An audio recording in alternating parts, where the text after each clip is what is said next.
Let me tell you of the days of high adventure.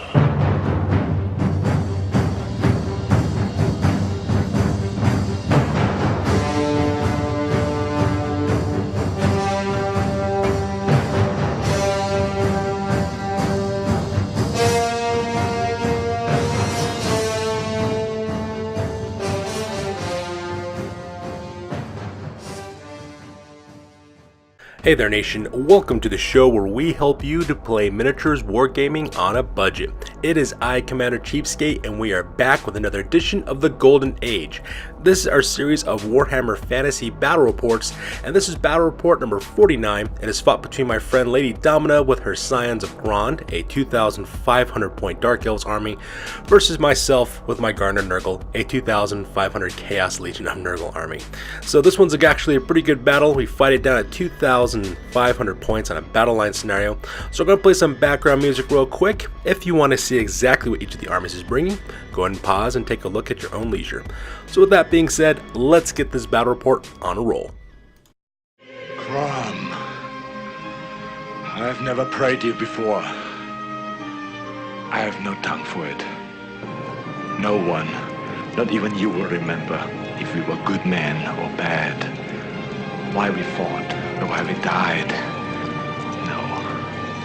All that matters is that two stood against many. That's what's important. Balor pleases you, Crom.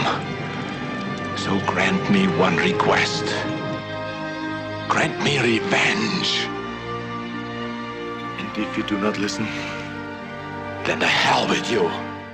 Alright, so the scenario that we are playing for this one is Battle Line. It is your most traditional style of Warhammer battle there is. It has standard deployment rules with 24-inch dead space between both deployment zones. Also standard victory conditions apply as always. And it's the best type of Warhammer to play in my opinion. So with that being said, let's go and move on to the battle plan real quick. So, Lady Domina and I are playing on a 4x6 table. Lady Domina is deployed on the far side of the table, while I'm deployed on the near side of the table. And this one's going to be a little bit of a challenge for me, and the reason why is because Lady Domina is bringing a monster mash list, is what we affectionately call it. There's a lot of monsters in this army. In fact, she has 5 of them, if I remember correctly. And at the same time, this army moves very, very quickly across the battlefield as well. Now, this particular Dark Elf army is kind of a offensive army, just like mine. It only wins by engaging you in close combat. And as you can see, Lady Domina has spread her monsters as well as her cavalry forces on the right-hand flank of her army, while her support units with her Dread Spears and Dark Shards and Reaper Bolt Throwers on the left-hand side. So what my goal is to cross the battlefield as quickly as I can. Hopefully I can engage her infantry forces and destroy her main battle line that way. So that way her forces are scattered at that point, and then concentrate on the monsters. I'm going to rely heavily upon my Demon Prince and as well as magic in order to do that, and hopefully I can use my tar pitting units to kind of just whittle down her military forces at the same time. So as you can see, I have my Tallyman and my Demon Prince on the right hand side to deal with any cavalry as well as any monsters that might be coming that way, and I have my War Shrine as well as my Chaos Warriors to move across the battlefield to destroy her infantry forces. The only thing that's really going to help me in this battle is the Shroudling's ability, because it has -2 to hit against for both ranged as well as melee combat, so I'm going to be relying upon that really heavily to make this work. And that pretty much makes it the battle plan for this one. Alright, so up next we talk about deployment real fast. On the left hand side, that is Horticulus Slimex as well as Mulch. That is my Chaos War Shrine with an Exalted Hero on top. Horticulus Slimex is carrying a halberd. He also has Chaos Armor and Shield. He has a Dragon Helm as well as a Dawnstone. And then on his mount, of course, is just a normal Chaos War Shrine, which is Mulch. On the right hand side, that is the Dustman. It is a unit of 23 Chaos Warriors of Nurgle. These guys are packing additional hand weapons as well as shield. They also have Marks Nurgle full command. The unit also has the standard of discipline as well, giving them +1 to their leadership. And then leading this unit is Festus Leech Lord Empowered. He's the special character from the End Times rules. He's a level 3 lore of Nurgle. He's really good because he gives my Dustman regen saves of 5 up. He also gives that unit poison attacks as well, and not to mention a whole other slew of abilities. One of the things that he has is his Shroudling spell, which gives everything within 12 inches of him -2 to hit against, because they count as being hard cover. Not to mention all the terrain counts as dangerous terrain on this battlefield as well, which is pretty freaking awesome. So that makes up my deployment on the right hand side. Alright, so let's go ahead and talk about the center lines of my army. In the front there I have the Tallyman, that is a unit of 39 Plague Bearers, and leading that is Barnabas the Scrivener. He's my Herald of Nurgle. He's got a Battle Standard Bearer. He's also got the Lesser Locus of Virulence. And the reason why I have that unit there in a horde formation is so that way they have more offensive killing power. The last time I ran this unit, I ran it in a normal column formation with 8 soldiers wide and 5 deep. The reason why I did that so that way they can last longer in close combat, have rank bonuses, and also tar pit enemy units that might be fighting against them. The only problem with that is that they didn't have really much offensive power. They did last a long time, which is kind of nice, and that's what this unit is designed to do. But at the same time, I wanted more offensive ability from this unit, so because of that, I decided to run them into a horde formation of 10 wide and 4 deep. For 3 rings of attacks, not to mention having a horde formation of 40 Plague Bearers is no laughing joke either. Now, I do have the Lesser Locus of Virulence on them, so because of that, they will be causing wounds on 5 up for their poison attacks. Gives them a little bit more better, gives them a little better offensive killing power, and at the same time, I got them full command as well. So we'll see how that works out for me on this one. Also, right behind them is Haster, the King in Yellow. That is my Demon Prince of Nurgle. He's got Chaos Armor as well as Demonic Flight. He's a level 4 Lore of Death Wizard as well, so that way he's kitted out to kill for long range attacks. For his magic items, he has the Sword of Striking, the Charm Shield, as well as a Dragonbane gem for the obvious reasons to keep him alive. And then I also gave him a Chaos Familiar, so that way he has +1 to his channeling attempts and knows 5 spells instead of 4. He's got Scaled Skin to improve his armor save, as well as Soul Feeder, so that way he can regen some of his lost wounds as well. And that pretty much makes up the center lines of my army. And lastly, on the far right hand side, that is the Inglorious. That is my unit of 3 Nurglings. They're just posted there just in order to protect my right hand flank from any light cavalry that my opponent may have, because Lady Domina, she has quite a bit of cavalry in this army. So with my deployment over with, we jump across the battlefield and take a look at Lady Domina's deployment zone. So starting off on the top of the left-hand corner, on top of that massive hill are her 2 Reaper Bolt Throwers. Those are the Storms of Kos, and from their elevated fighting position, they have an excellent line of sight over the entire battlefield. And not to mention, since they're on the top of that hill, it's very difficult to get up there, so they'll be really hard to take out as well. So kudos to Lady Domina for having good fields of fire. In the center of our army is where all of our infantry forces are located at. On the left-hand side, that is the Morning Dawn. It is a unit of 20 Dark Shards with full command. They also have light armor, shields, hand weapons, and repeater crossbows. And if I remember correctly, that unit also has the Banner of Eternal Flames, which could prove a problem for me because a lot of my Nurgle army depends on regen saves, and so those flaming attacks will play merry hell with that, so I have to look out for that unit. On the right-hand side, that is a huge unit of 38 Dread Spears. That is called the Sea Stone Sorrows as the name of the unit. Leading that unit up on the front is Lady Domina's Master. He is a Battle Standard Bearer. He's got a Halberd heavy weapon as well as Sea Dragon Cloak, and he's also carrying the Crown of Command. So now that these Dread Spears are also stubborn. And also in that unit as well, he has Sister Sinner of Kos, the Oracle of Kos. She is a level 2 Lore of Beast Wizard. She also has a Dispel Scroll as well. And then they also have the Standard of Discipline in that unit as well for +1 leadership. And then right behind them is Morathi. She is the special character from the Dark Elves. She has level 4 Lore of Dark Magic. She has her 2 magical weapons, riding a Dark Pegasus, and she's got all kinds of things that kid out to be really, really dangerous. She's got good ward saves with a 4 ward. She also has really good magic abilities. She earns D3 additional points to her casting totals whenever she casts a spell. And she's also fast as all get out because she has a Pegasus, and she has the Pegasus wound stacking up because she's riding a War Beast. She's just deadly, all kinds of problems. And she's really good at close combat too, so I have to worry about that character a lot. And on the far right hand side is the reason why we call this army the Monster Mash list. In the back, that is Beast Lord Rakarth of Koran Kar. He is a high beast master running a Manticore. The Manticore has Blind Rage as well as Ironheart Skin, so because he's got Scaly Skin save, he's also gets D3 additional attacks as well. And when you combine that with Rakarth's Beast Master ability, where it gives him additional D3 attacks on top of that, you're talking about 2D3 +4 attacks from that Manticore. That thing is an infantry killer because I've used it in the past and I've seen exactly what it can do, and I've also been a victim of it several times myself, which is pretty scary. Beast Lord Rakarth, his High Beast Master, is carrying a Chill Blade, which is really deadly in close combat. He's also got the Armor of Fortune, so he's got a 5 of ward save, and he also has another Trickster Shard in order to play merry hell with anybody's ward saves, which is good for my opponent because that's pretty much what I rely upon as a demonic player. On the left hand side, that is Virzil the Broken. That is a War Hydra that is upgraded with a Fiery Breath. And the right hand side, that is Rathrek the Maw, draw a Charybdis, which is a deadly monster killer as well. And that makes up Lady Domina's far right hand flank. Also on the far right hand flank, they have Vanguard at 12 inches. Those are Lady Domina's light cavalry choices. On the left hand side, that is the Shadowrunners. It is 5 Dark Riders. They have repeater crossbows, spears, light armor and shield, as well as a musician. And on the far right hand side, that is the Shacklemore Seers. That is 5 Doomfire Warlocks with a champion upgrade as well.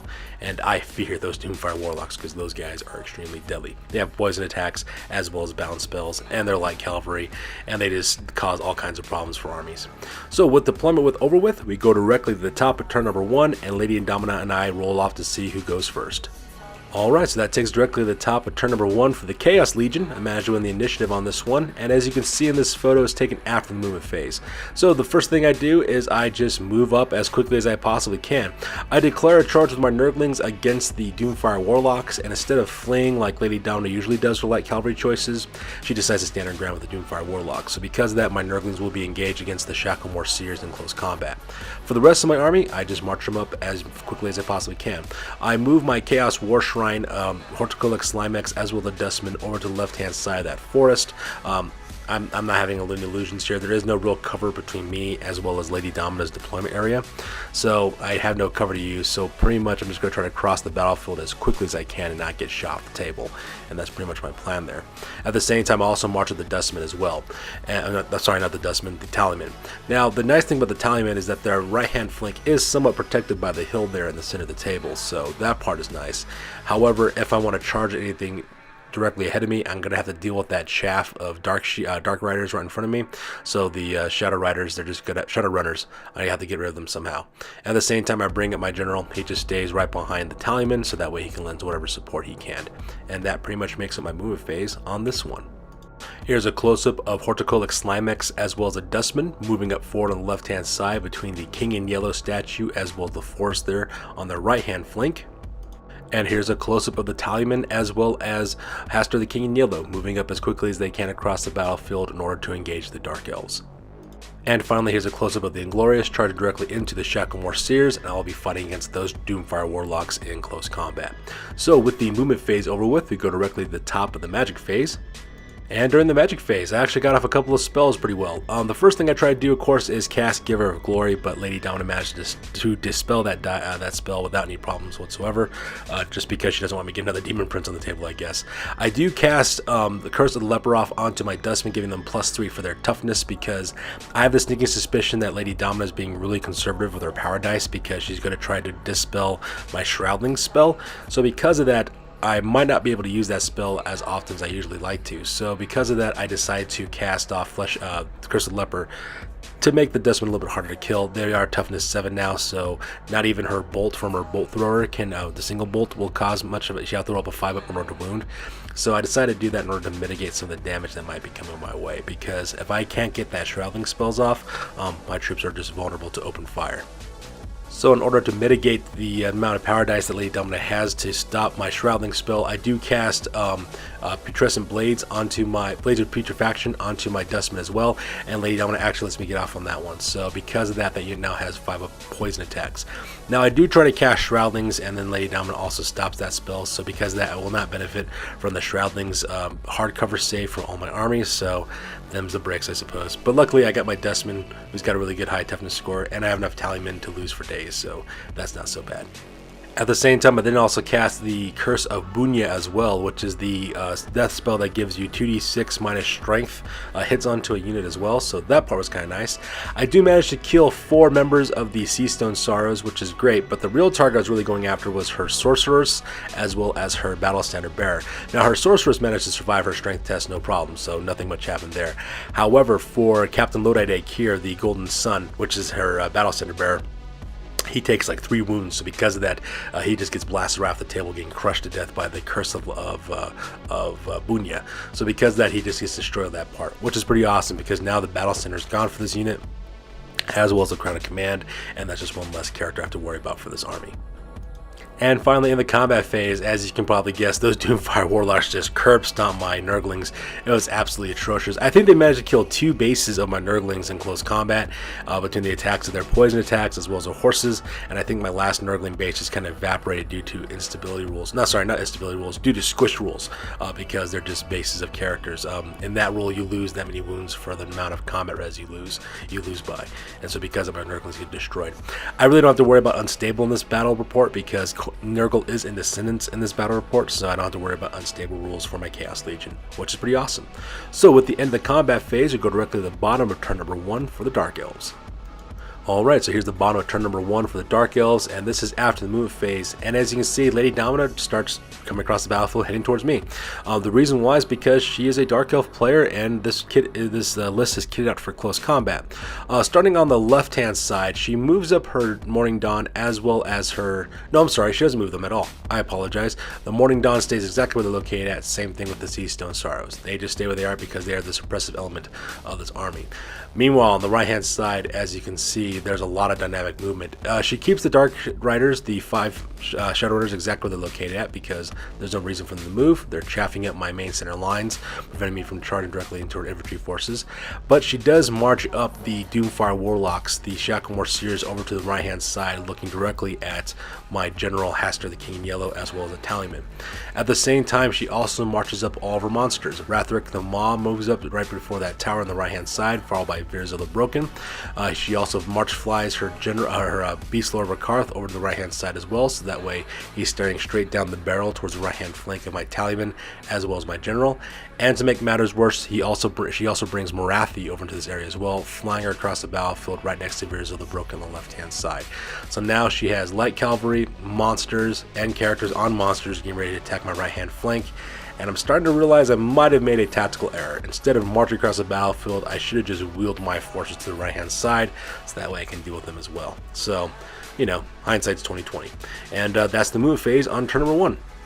Here's a close-up of the Morning Dawn as well as the Seastone Sorrows standing their ground because that's what they do best. And here's a close-up of the 4 monsters that they're about to bring the pain.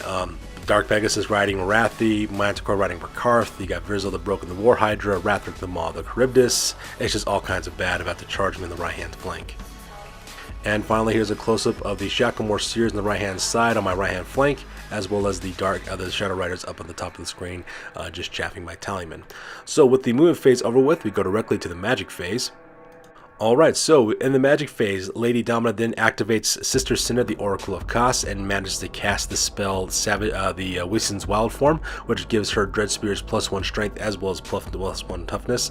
So now I'm dealing with strength 4, toughness 4 Dark Elves, which is always a delight. And over here on the right-hand flank, the Shacklemore Seers tried to get off, I forgot the name of the spell, Enfeebling Foe. That's the spell that gives you -3 toughness to everything within range. So Lady Domina does toss a couple of dice from her Shacklemore Seers in order to cast that spell. I managed to dispel it, so because that, not much really happens there. Now, Lady Domina then activates Morathi, who then fires a Doom Bolt directly at Hastur the King in Yellow. Managed to cause 2 wounds on him, which is pretty rough. And then Lady Domina takes her 5 remaining power dice that she has left. Sorry, not 5, yeah, 5 remaining power dice that she has left.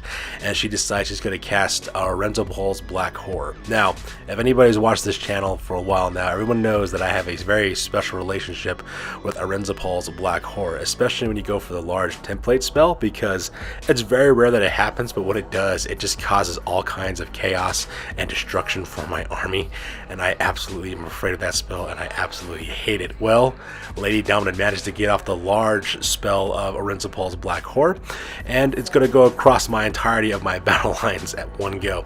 So I'm going to play some background music real quick. I'm going to show you some photos of exactly what Lorenzo Paul's Black Horror did to my army, and we'll come back to you guys in a second, because that's just the way it is when it comes to the Black Horror. So with that being said, let's get that on.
So as you can see in that photo, it just cut my army in half. However, she did miscast in order to make that spell go off, and she did miscast 1 on that one.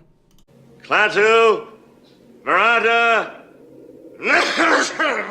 which caused a cataclysmic explosion for that most part. Now, she did survive the cataclysmic explosion because of her 1001 curses special ability, gave her a 4 warn save. However, when Lady Domina rolled her d6 to see what happened to Morathi, she rolled a 1. So because of that, Morathi gets destroyed and it gets sucked into the warp and gets consumed by the Chaos Gods, downing on her soul. Hopefully, she's being destroyed by Slaanesh as we speak because she deserves it for destroying half my army.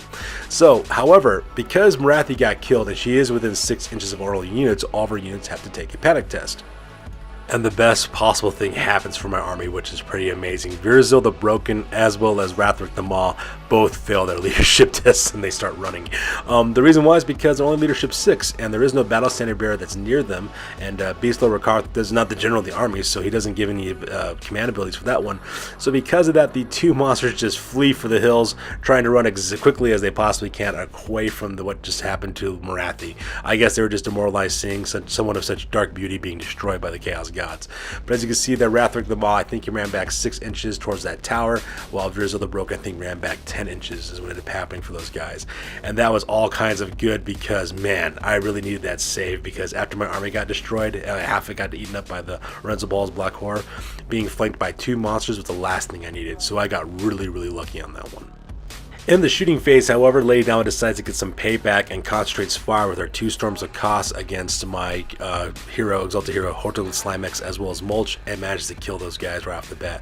Now, I do have a Dawnstone on my special character, but it doesn't really matter though, because both doors do not they ignore armor saves, so that part was pretty brutal, and they managed to cause maximum damage on my character, and as well as his chariot, causing 6 wounds total. So because of that, my chariot just explodes, and Horticolex, Slimex, and Mulch are now dead, which is pretty tragic.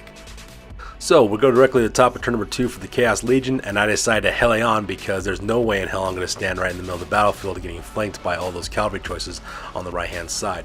So the first thing I do is I declare a charge with my General Hastur the King in Yellow, and of course Lady Domina flees with her Shadow Riders, because it's a good plan. However, when she rolled to flee, what happened with them, she rolled a 1, a 2, as well as a 3. So because of that, they only flee back 4 inches away from Hastur the King in Yellow. And to be honest, I decided to gamble it. I decided to go for it and charge anyways. So I decided to roll my 2d6, and I rolled boxcars on that one. So as you can see there in that photo, Hastur the King in Yellow just flies across the battlefield and just overruns those Dark Riders and managed to kill them all to the man. So that part was kind of cool. Now that those Dark Riders are out of the way, that clears my avenue of approach for my Dustmen. So I decided to declare a charge with my Dustmen against the Seastone Sorrows, and I rolled an 11. So because of that, my Dustmen were able, my Tallymen were able to cross through the battlefield and charge directly into the Dark Dread Spears over there across the battlefield. Now, charging through a forest, I did have to take dangerous terrain tests. I did lose 2 more of my Tallymen in the process of doing that, but, you know, them's the breaks at that point. At the same time, I decided not to charge up with my Dustmen just because it was about 14 inches away, and I didn't really feel good about my chances on that one. So all I did is I just marched them up forward 8 inches, so that way I can set myself up for a good counter charge. That way, it kind of does 2 things for me. One, it puts me in a good position to charge against the morning dawn during my next turn, or if my opponent Lady Down decides to charge the left hand flank of my Tallyman, I can then counter charge with my Dustman and give her some problems there too. So it's kind of giving her a little bit to think about before she does that. By doing this, I kind of free up my entire right hand flank from being charged at by Rathric by the monsters if they should manage to get their manage to rally again, as well as from Beastlo Rakarth, as well as the Doomfire Warlocks. So now the only risk I'd of course run is that they might come up behind my back and get me from behind, but my plan is hopefully I can destroy those infantry units and then turn 180 and deal with them as threats later on. And that pretty much makes it the move phase on this one. Here's a close-up of the Tallymen engaging into the Seastone Sorrows, as well as Hastur the King in Yellow running down the Shadowrunners like the dogs that they are. And here's a close-up of my Dustmen getting ready to charge directly into the Morning Dawn. Now, the only problem is if I'm stuck right between 2 shooting units, so I'm really going to have to buff these guys up during the magic phase in order to protect them from the field of fire that might be coming their way.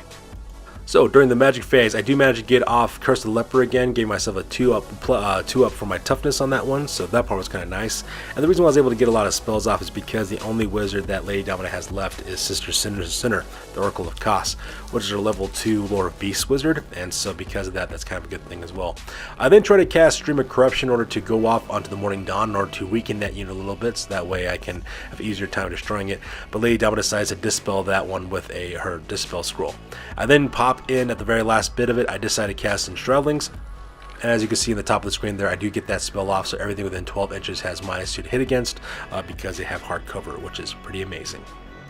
And lastly, for my General Haster the King in Yellow, I do manage to cast Doom and Darkness off onto that unit of Dread Spears, and at the same time I also cast Curse Alanef as well upon her character. So because of that, her Sister Sinner, the Oracle of Kos, she gets killed by that one, so that part's pretty cool, which eliminates my opponent's magic phase.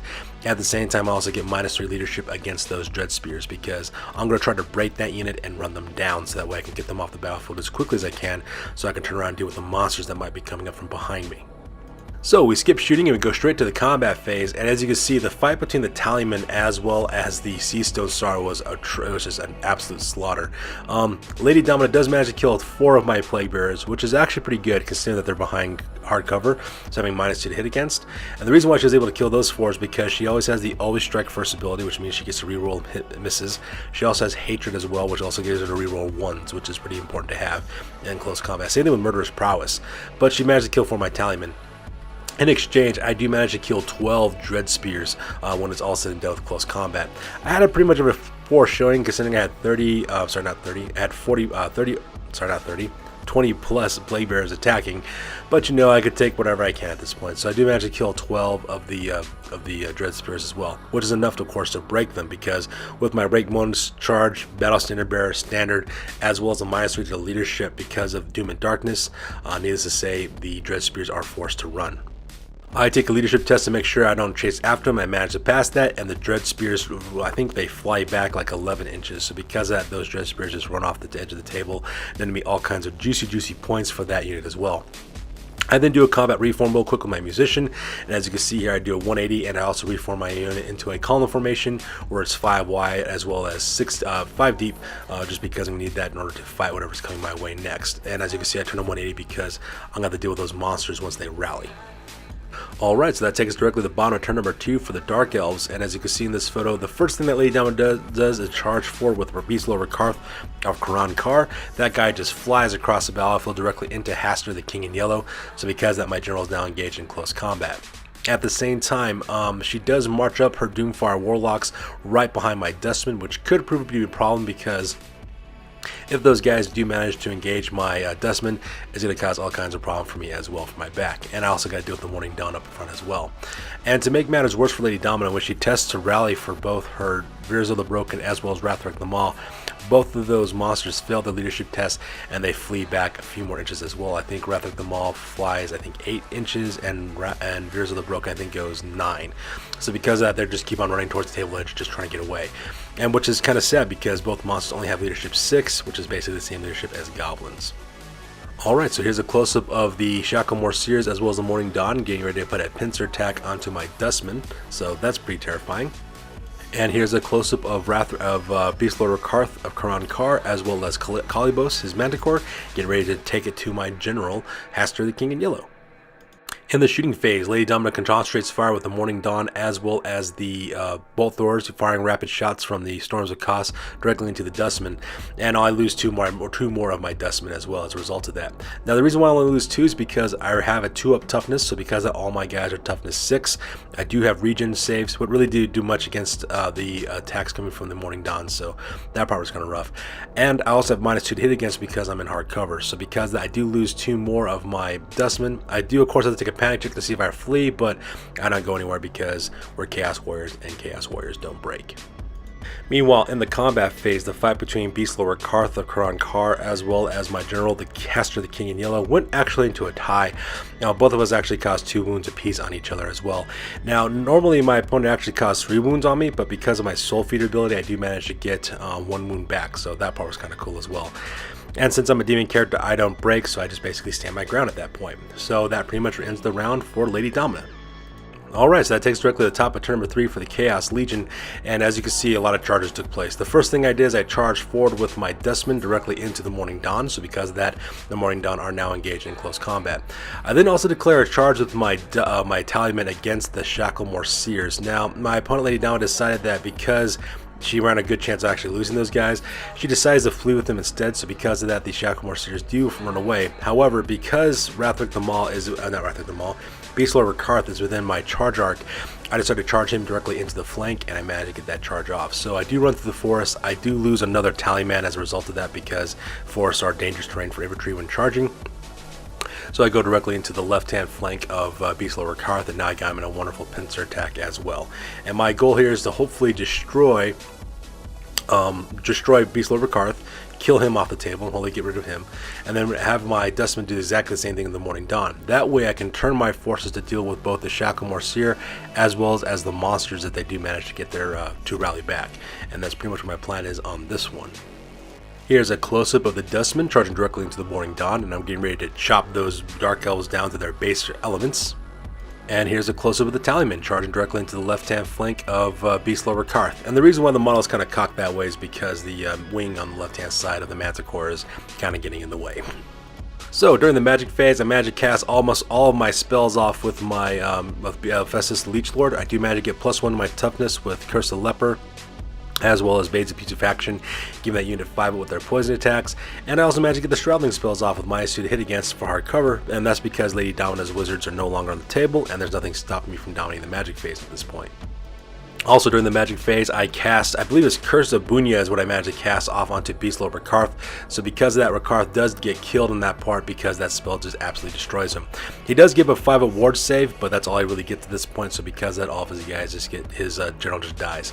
Now because his, no sorry, not his general, his Beast Lord. Now that his High Beastmaster is dead, we roll off on the monster reaction table to see exactly what happens to Calibos' Manticore, and he rolls, I forgot which one it is. He rolled a 6. It's the highest one you can get, which means that the Manticore now has Hatred as well as Fury on that part, giving him a Frenzy, so that way he gets +1 to his attacks as well. So that Manticore just got even deadlier in close combat, which is absolutely terrifying. Alright, in the combat phase, I do issue out a challenge of Festus the Leechlord against the champion against the Morning Dawn. The champion does accept. I managed to kill that guy no problem, giving Festus +1 to his toughness, so that part was pretty awesome. And in the combat phase, Lady Dawn was unable to cause any injuries against my Dustmen. However, I do manage to kill 8 of her Dark Shards, including her champion, so for a grand total of 9 on that part. So that part was absolutely brutal for Lady Domina. Needless to say, she has to take a break test, and she fails it. She flees, I pursue, she flees back I think 4 inches, and I also charge of 6 inches, so because of that I cut down the Morning Dawn down to the last man, and I kill all those Dark Elves once and for all. So during the combat phase, the Manticore manages to just unleash all of his attacks onto my units as well. So the first thing that he does, he actually sends all of his normal attacks against Hastur the King in Yellow. Unfortunately for my friend Lady Domina, she was unable to cause any injuries onto Hastur the King in Yellow. He just has too high of a weapon skill, as well as too high of a toughness. Now she does do a Thunderstomp onto my Dustman, onto my Tallyman, managed to kill 4 of my guys there as well, so that part was kind of rough. However, I do manage to put 2 wounds onto her Manticore from my general, just from the number of attacks that he has and just the sheer strength that he has as well. Unfortunately for Lady Domina, Calibos does fail his combat test, and so because of that, he has to take a break test. And when Lady Domina rolls for a flee, she rolls a 2, so because of that, she gets ran down by my Tallyman, so my Tallyman gets chase and destroy her, and then I do a quick combat reform of my general and turn over to the right-hand side as well, so that way we can deal with those monsters that might be coming our way. And that pretty much makes it my turn on this one. Alright, so that takes us directly to the bottom of turn number 3 for the Dark Elves, and as you can see in this photo, Lady Domina does try to rally her Doomfire Warlocks, so because of that, the Shacklemore Seers turn to 180. So they're perfectly fine. However, when it comes to our monsters, both Rathric the Maul as well as Beers of the Broken fail their rally test again, and they flee one more time. And as you can see, our 2 monsters flew off the battlefield, and at this point, Lady Domina decides to call the game. So that pretty much brings us to the end of this one, with the Chaos Legion winning on this one. So with that being said, we're going to talk about the battle report, the after action report, because this battle report is now officially over. Sure, I could have stayed in the past. Could have even been king. But in my own way, I am king. Hail to the king, baby. Alright, so now it's time for the after action report.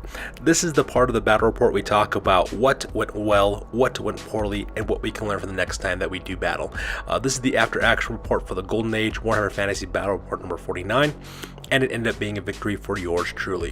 When it comes to my losses, I only really lost 2 units, which is Horticulix Slimex as well as the Inglorious. Lady Dom, on the other hand, she lost Marathi, Beast Lord Rakarth of Karan Kar, Captain Lodi Daekir, the Golden Sun, Sister Sinner, the Oracle of Kos, the Sea Stone Sorrows, the Morning Dawn, the Shadowrunners, Virazil the Broken, as well as Rathric the Maw. And the reason why I was able to win this battle report is for one simple reason: it was luck. Pure and simple. That was the only thing that helped me out on this one. Needless to say, the dice gods in this battle report were really against Lady Domina today. She, because of her poor die rolling and the results she got, she lost Marathi to the miscast results. At the same time, she lost Virazil the Broken, Rathric the Maw, the Sea Stone Sorrows, as well as the Morning Dawn to losing it on the morale tests. Just because they failed their panic test as well as their battle shock test, they had to flee. I pursued for most of them and destroyed those infantry units. And for our monsters, they never really recovered from their panic test when Marathi died, so because of that, those monsters just kind of fled off the battlefield, earning me all those juicy points for the battle report. And not having Marathi on the table really allowed me to control the magic phase, and by doing that allowed me to keep my forces in cover using the shrouding spells and not be destroyed in the shooting as well as the combat phases either. And also, speaking of magic, because I was able to get off a lot of my Lore of Death spells for Haster, I was able to character snipe most of her stuff. I was able to kill her Sorceress, which was Sister Sin of the Oracle of Kos. I also managed to kill his Battle Standard Bearer, the Captain Lodi Daekir, the Golden Sun, and that allowed me to take advantage of destroying her infantry units and not having those rerolls for leadership, and not having the ability to buff her units with magic either. Not to mention just the Lore of Nurgle's buffs abilities, as well as augments to my units, as well as the shrouding spells, really helped my army tremendously in this battle report and allowed me to survive for the most part. And as always, this was an extremely unique battle report, and I had a lot of fun doing it, playing against an amazing opponent. So that's going to do it for this one, you guys. As always, please feel free to like, comment, and or subscribe. Your guys' input is valuable to us as always. Also check us out on Facebook, Instagram, as well as blogger.com for all the latest greatest news about the hobby aspect of our channel. That's going to do it for this one, you guys. We'll catch you guys in the next one. Peace out.